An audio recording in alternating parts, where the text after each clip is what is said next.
To the screens to watch this video and then welcome our next speaker. Across the country, everyday Americans are standing up and they're speaking out. And based on what I've seen, there is more than enough reason to have faith in America. We really like Sarah Palin. She speaks for us in a lot of ways. She is real. She's family-oriented, very honest. She says it like it is. She's a normal person, just like every one of us. And I like that because I'm a farm wife. It shows that she can do what we can do. The heart of America is good small towns just like this one. Very nice, very kind to us, including our two small kids. Pretty down to earth. She's awesome. Oh, we love it. It's not just me, it's so many Americans. I think we're seeing a great awakening of the American public. These folks love this country. They want to make sure that we are handing the next generation the blessings of liberty. That is why it's so important for people to get engaged. Look around you. You're not alone. You are American. I have a feeling for what she is and why she's so popular. A good woman that has God and America in her heart. A smart, intelligent woman. She has it all. Her courage and her strength. Hearing from these people encourages me to fight an aggressive fight. She is fearless. She is principled. And she is a mama grizzly. Hopefully I can inspire others in order to affect positive change. She does things differently. She plays by her own rules. Gutsy, spirited, real. She says the work isn't done yet. Solutions come from you, and America's hope is in you. Let's do what we know America needs done. Empower the people of America. We've got to do this together.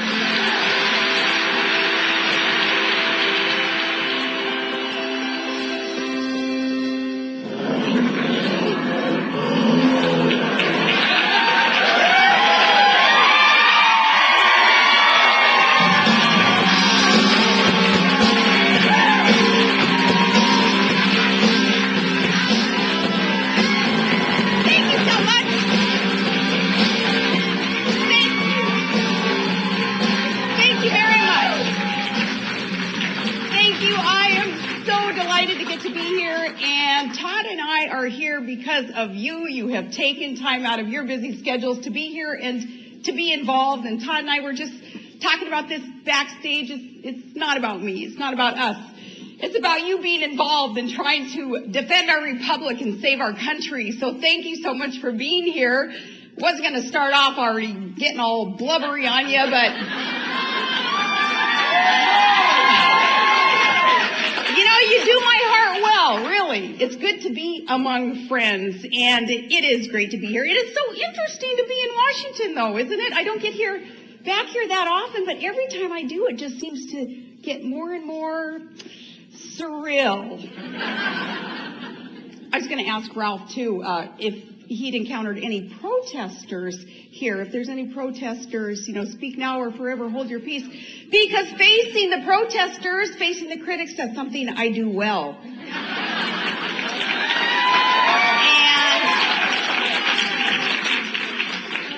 easy it is. Spot them in the parking lot in their itty-bitty purple Volts.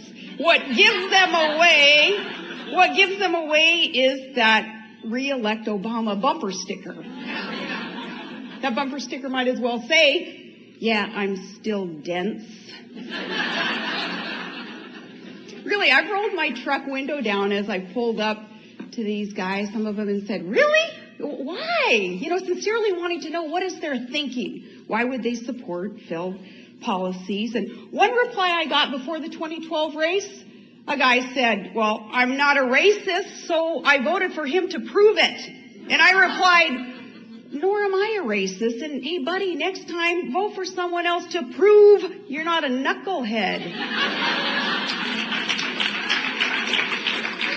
But now more than ever, it just seems so Orwellian around here. You know, 1984 and, you know, before this 1984, terms like leading from behind meant following. And like the other day, the White House testifying before Congress, bragging that they used the least untruthful statement. Now, where I come from, that's called a lie. Yes, officials lied and government spied, and in Benghazi, government lied and Americans died. But finally around here, those scandals are being revealed. Finally, people are waking up to what's going on, and these scandals are coming at us, though, fast and furious. And kind of reminds me of a comedy routine that my really, really good friends at Saturday Night Live do. They should think of me as a friend. For a while there, I was providing more job security for the Tina Feys of the world and doing more for those employment numbers than Obama's ever done. But what SNL does is they have this skit where they do this fake newscast, and they read some completely absurd news report, and then they finish it with an incredulous, "Really?" Well, as in, our government spied on every single one of your phone calls, but it couldn't find 2 pot-smoking, deadbeat Bostonians with a hotline to terrorist central in Chechnya. Really? And it's built apparatus to sneak into all of the good guys' communications, but whoops-a-daisy, it missed the Fort Hood mass murder of our own troops, despite this Islamic terrorist declaring his ideology in numerous Army counseling sessions and on his own business cards. But whoops, no red flags there. Whoops-a-daisy, really? And our government passing something called, it's Obamacare, but the Affordable Care Act. I'll repeat that, the Affordable Care Act. And its chief result, making our health care premiums enormously, unsustainably more expensive with death panels to boot, and now hiring up to 16,000 to 20,000, perhaps armed, IRS agents to implement this act. Well, the IRS. It can't figure out how it managed to spend over $4 million on a training conference because it didn't keep its receipts. Really? You try that with the IRS. It gives me the same reaction that I get from so much of what Saturday Night Live does. You don't know whether to laugh or cry, so you just kind of tune out. And, I think that that's what a lot of good Americans are doing to Washington today, because D.C. is one hot mess. For instance, militarily, where is our commander-in-chief? We're talking now more new interventions. I say until we know what we're doing, until we have a commander-in-chief who knows what he's doing, well, Chief, in these radical Islamic countries that aren't even respecting basic human rights, with both sides, they're slaughtering each other as they scream over an arbitrary red line, Allah Akbar. I say, until we have someone who knows what they're doing, I say, let Allah sort it out.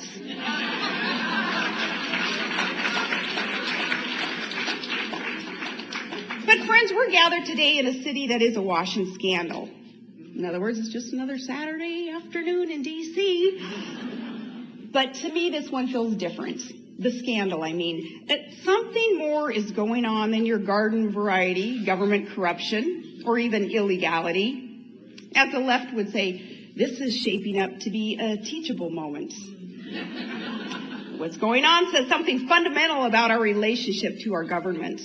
And for the perfect teacher in this teaching moment, we need look no further than one Becky Garrettson.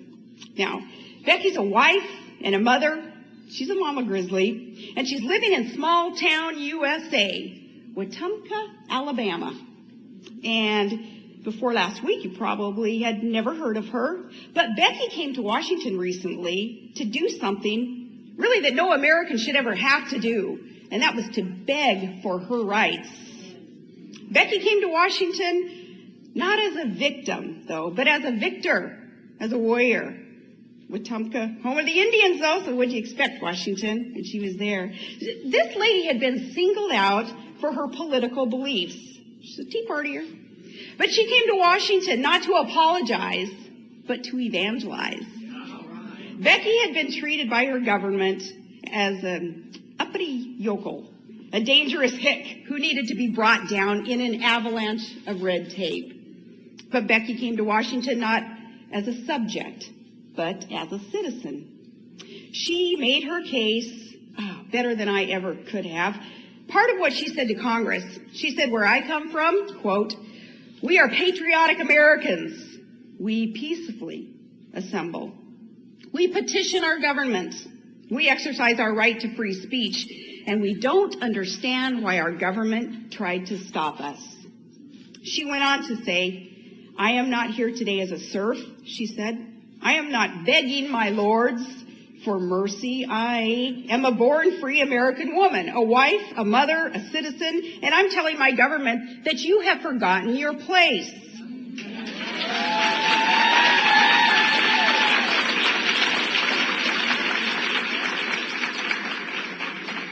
And I have had the honor of meeting thousands of Americans like Becky, and they share her spirit. These Americans, so many who have never before been politically active, well, they're calling out a government that hasn't just forgotten its place, but it's purposefully and systematically usurped its place. When our founders declared our independence, they pointed to a long train of abuses from a distant, arrogant, and dictatorial government. That train is leaving the station again. And the challenge now is first to see it for what it is, and then to stop it in its tracks. The problem isn't bureaucrats in Cincinnati going rogue, and it's not honest reporters and their parents being targeted for just doing their job, and it's not 20-something security contractors leaking government documents. The problem is government grown so big that it intrudes into every aspect of our lives. It's grown so arrogant that it thinks that we work for it instead of it working for us.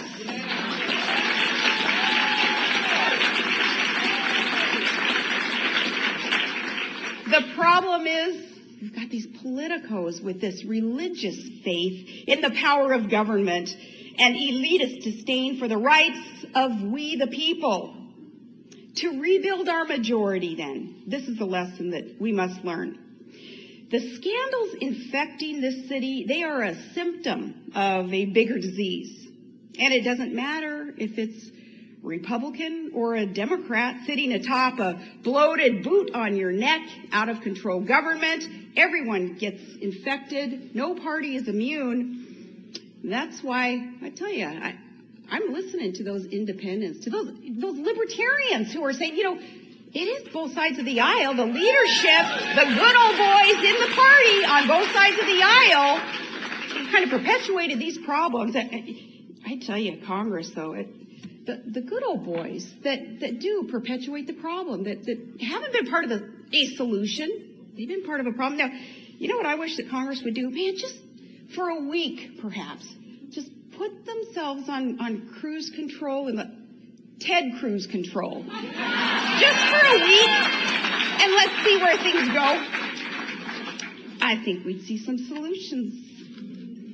But the scandals, I say, oh, Lordy, yes, investigate them. We have to investigate them, yes, and let's punish the guilty. Let's see justice done. But bureaucrats investigating one another? Right. Did you know the FBI is investigating the IRS harassment of the Tea Party conservative scandal right now? But they haven't contacted one Tea Party yet. And the FBI director, he just admitted he doesn't even know who's leading that IRS investigation. Well, nothing to see here is what they want us to believe. Move along, little people. The little guy, just nothing to see. IRS lawyers who are, in charge of some of this stuff, well, they donated to Obama over a Republican 20-1. And folks of the IRS, those lawyers who made political contributions overall, 95% of them gave to Obama. And that's nothing, because at the UN and at the Education Department and at the National Labor Relations Board, 100% of their attorneys donated to Obama. So says the Pepperdine Law School study. It's not just me saying that.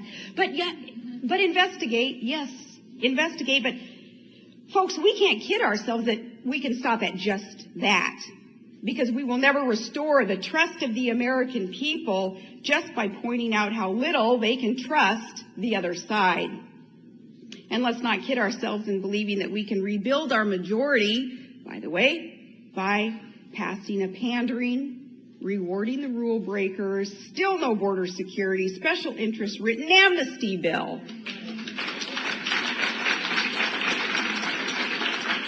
And I think it's kind of dangerous territory, touchy territory, to want to debate this over one racist fertility rate over another. And I say this as someone who's kind of fertile herself. I don't think that's where we want to go in deciding how will we incentivize the hardworking, responsible families who want to be in the line, follow the law, and become Americans, versus those whose very first act on our soil is to break the law. There are different ways that we can debate this, how to make it work. And we also will never build our majority, friends, by just silently acquiescing to a totalitarian surveillance state, which is what we're becoming. If we just let them tell us to sit down and shut up, which I refuse to do. No.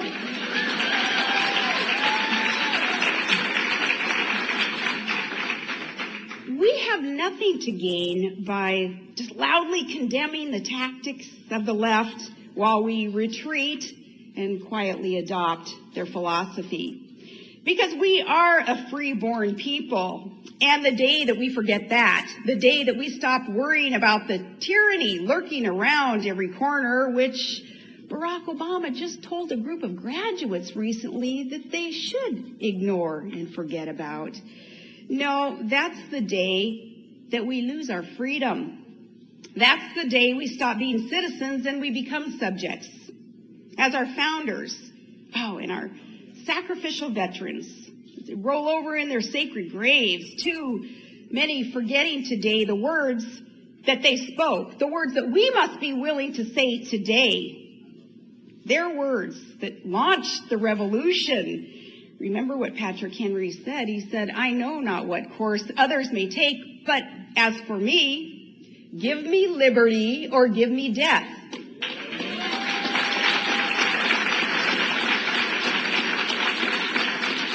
We must be willing to say that today. The great hope that we can take away from this visit, then, and I am so glad that you are here. I'm glad that you've taken the time and made the sacrifices away from family and work and home to be here, to be involved. I can't thank you enough it's just so encouraging for me, for Todd. It's so encouraging for normal, average, everyday Americans who are counting on you to have that stiff spine and to be bold and to push back what this movement that is tyranny, what it's doing to our country. I can't thank you enough for being here, and the great hope that we can take away from you being here, from this visit to Washington, is that Americans like Betsy Garrettson and Tea Partiers, they already know all this that I've spoken of. Not only do you value your freedom, but you are willing to fight for it.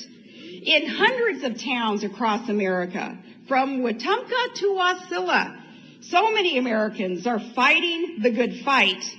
And I know, because I've met them, and I've been in their homes. They've been in mine. And I serve them moose chili and blueberry pie when they come to my home. And they are the rock. They are the rock upon which that we will build this new majority. And they are the voice that can reach millions of other patriots of all race, color, and creed who also value the dignity and the opportunity of freedom. They are the brave. They, having kept faith with everything that we love about this land of the free. And we will have no hope of reclaiming our country, and we will deserve it even less if we fail to keep faith with them. That is the message that our leaders, our political leaders, especially those leaders in the GOP, need to understand. You do not marginalize, you don't discredit and dismiss everyday, average, hardworking Americans, those who are part of that grassroots Tea Party movement even, who want to affect the positive change, because too often, leaders, you're not doing it. The people, we the people, have to do it. We can't count on our politicians in Washington, D.C. to do this for us. This also, though, speaks to the idea, the action needed on a local level. I ran for city council. I was a small town mayor. I was a commissioner of oil and gas, moved up to a governor's seat. You have to start on a local level affecting that change.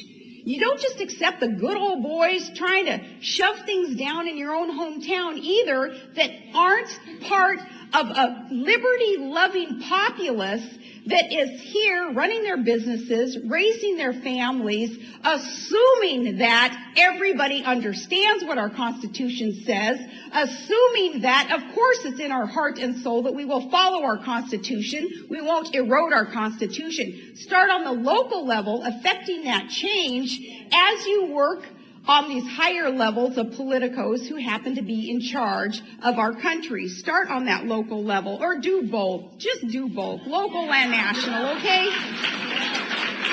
Because time's a-wasting, and we need both. But we will fail to reclaim our country if we do not keep faith with those Americans. They knew, you knew, that this land was dedicated to our Lord God, and He has blessed it. And we do well to rededicate it at this time to our one true Heavenly Father.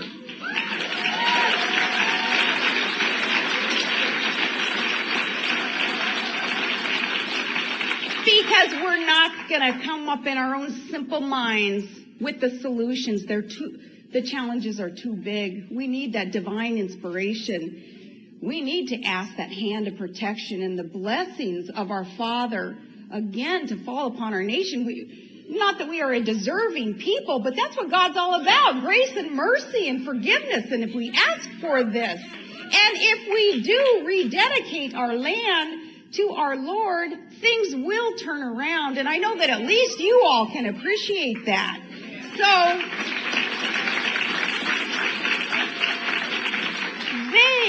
You, hard-working, liberty-loving patriots, they are the unsung heroes in this fight for America's future. And they're out there refusing to retreat, refusing to fundamentally transform America. Instead, we must, we will fundamentally restore America.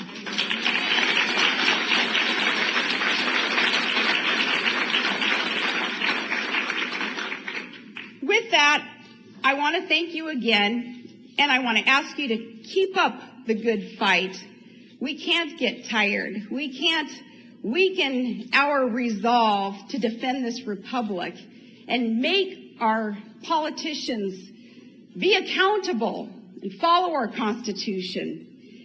And I tell you, you are the unsung heroes. I happen to have been handed a microphone and get to stand behind a podium once in a while.